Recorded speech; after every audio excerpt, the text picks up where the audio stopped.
कोई मती इस पे कमेंट? मेरे ख्याल में अगर ऐसा मुमकिन होता जैसे कि नुसरत साहब कह रहे हैं तो इंतहाई एहतराम के साथ मैं समझता हूँ फिर तो जमाइमा से अलहदगी की ज़रूरत ही नहीं थी खान साहब को, वो खातून अव्वल भी बन सकती थी। बहरहाल जो इस वक्त सूरत हाल है, मेरे ख्याल में इमरान खान को इस वक्त मुज़ाकरात पे इसरार नहीं करना चाहिए।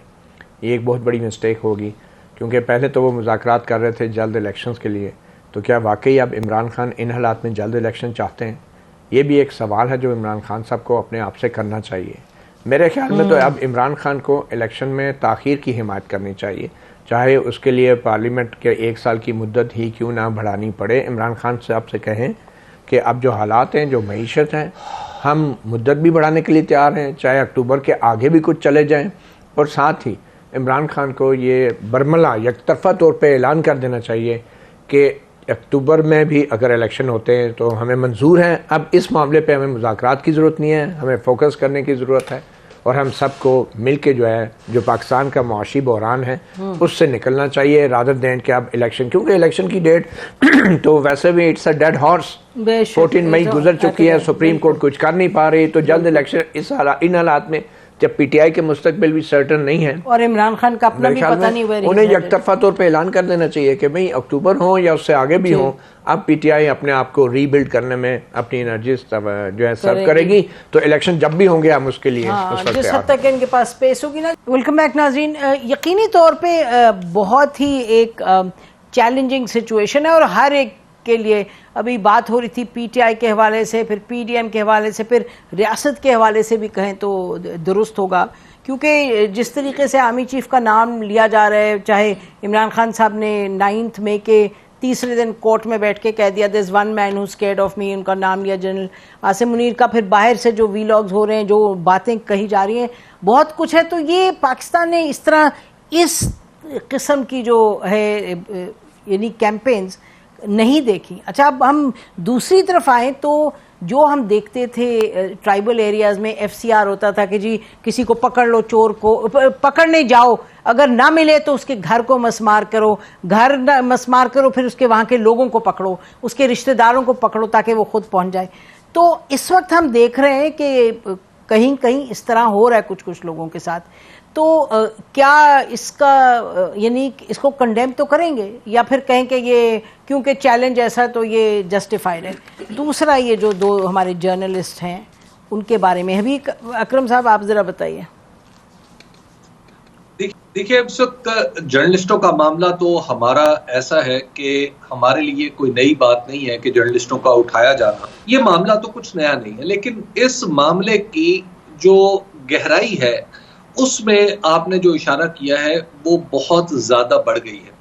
इस वक्त जर्नलिस्ट की तारीफ तो एक वो है जिसने, जैसे हम सब तीनों चारों लोग यहाँ बैठे हैं तो हम सब इसी से रोजी रोटी कमाते हैं, लेकिन कुछ लोग ऐसे हैं, अब उनको किस हैसियत में रखिए, उनका सिर्फ कहने के लिए उनके पास एक फिक्रा है या 2 फिक्रे हैं जो ट्विटर पे वो कह देते हैं, कोई एक तस्वीर है जो फेसबुक पे लगा देते हैं, कोई एक वीलॉग है जो यूट्यूब पे डाल देते हैं। मसला उन लोगों का है जो सहाफ़ी पेशा नहीं है, लेकिन उनकी फ्रीडम ऑफ स्पीच खतरे में। और बहुत सारे लोग जो हैं वो इस वक्त अपने, मैं देख रहा हूँ कि मेरे पास बहुत सारे वालिदैन के फ़ोन आए, बहुत सारे बच्चे जो है उनके, किसी ने कुछ पाकिस्तान तहरीक इंसाफ के बारे में कुछ अच्छा कहा, किसी ने कुछ बुरा कह दिया पीडीएम के बारे में, तो सब के सब लोगों को पकड़ा जा रहा है। फिर पंजाब में आपको पता है कि पंजाब में जब अगर कहीं खौफ की फिजा पैदा हो जाए तो बात मिजाह की तरफ चल पड़ती है, तंज की तरफ चल पड़ती है। फिर जब लोगों ने रिजॉर्ट किया कि नौजवान बच्चों ने या इवन मेरी उम्र के लोगों ने भी, कि उन्होंने फनी अंदाज में बात करना शुरू की टिकटॉक के ऊपर, तो अब ये खबरें मिल रही हैं कि टिकटॉक के ऊपर जिन लोगों ने इस तरह की वीडियोस बनाई वो उन्हें भी पकड़ा जा। मिसाल के तौर पे एक, मतलब आपने कई वायरल हुए हैं टिकटॉक्स इन दिनों में, जो पंजाब के अंदर जो पाकिस्तान तहरीक इंसाफ के साथ जो सलूक कर रही है पुलिस, तो पुलिस को फोकस करके जो कुछ बात हो रही है अब उन लोगों को भी पकड़ा जा रहा है। तो हम तो उन 2 लोगों का रोना क्या रोएंगे नसीम, इस वक्त तो पाकिस्तान के अंदर freedom of speech specially threatened है। यानी आप और मैं तो शायद बात भी कर लें कि जाहिर है इतने अरसे से जाहिर है अभी कर तो रहे हैं तो नहीं है, लेकिन कुछ बात कर लें।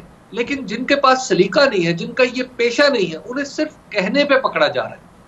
तो अब आप जरा तसव्वुर कीजिए कि हम क्या मैसेज दे रहे हैं।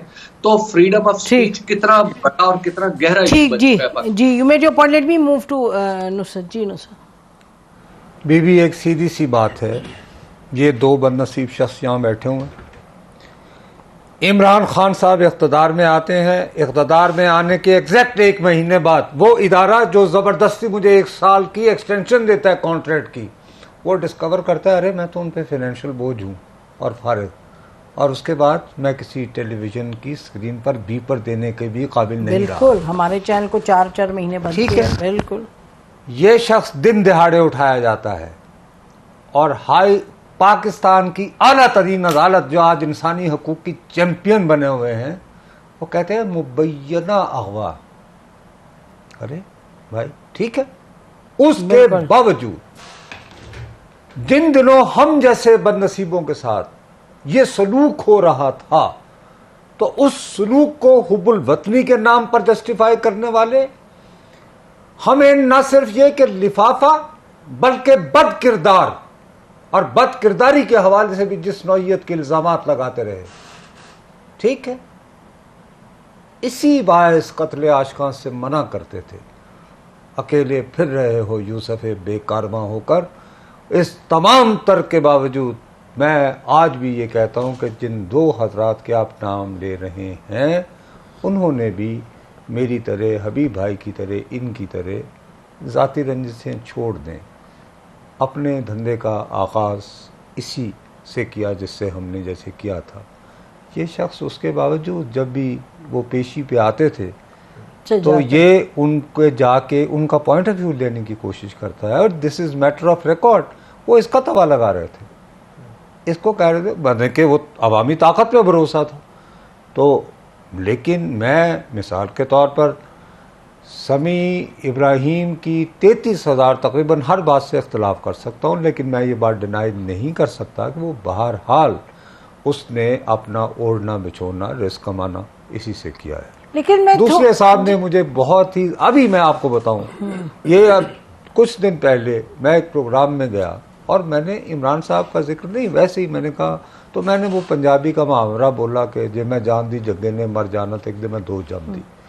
मेरे बारे में पीटीआई की ऑफिशियल यानी जो इनके नोन किस्म के वो जो है ना शतुंगड़े बलूंगड़े, उनकी तरफ से एक वीडियो बनाई गई है जहाँ पे मैं वो वेल दे रहा हूँ। भी मैं जब ਤੁਹਾਡੇ घर भी फंक्शन होएगा देंगा यार, वेल देना साढ़े पंजाब दी डब खोल के देन दी, और I am not ashamed of that culture और I am part of it. ये क्या बात कर रहे हैं, हूँ रह गए हैं तो मैं हाथी तस्वीर फाड़ के बह जाऊँ तो मैं सादक कमीन का सर्टिफिकेट भी ले लवां। यह 2 नंबरी मैं नहीं कर सकता। ठीक, तो हम दोनों, हम तीनों, हबीब साहब, हम सब का एक है कि भाई आप अगर वाकई समझते हो कि मतीन है कानून की खिलाफ वर्जी तो ले कोर्ट में और आके बात करें क्वेश्चन, और ये एफसीआर की बात ना करें। ये पंजाब में भी एक जमाने में मेरे भाई ये भी निज़ाम, ये कलेक्टिव इज्तिमाई, ये भी ये पंजाब में मुतारिफ अंग्रेजों को करवाया हुआ, उसको कहते हैं चुल्ला टैक्स। निज़ाम डाकू होता सी ना कसूरदा, तो उसमें जब वो कोई भी वारदात करता था तो चुल्ला टैक्स कसूर के शहरियों में लगता था, उसी पे मुहावरा बना हुआ है। वो तो डाकू करता था, बट डाकू तो हमारा तो रॉबिन हुड था ना। ठीक है, बिल्कुल कर दो तुसी उथों ना होवे ते नोटिंगम बना लेंदे हो ते रॉबिन हुड ते साडे वाला होवे ते डाकू। बिल्कुल ठीक, दिन नु रात फरंगी दा ते रात नु राज मलंगी दा। ठीक, बिल्कुल मलंगी डाकू कहंदे सन जी।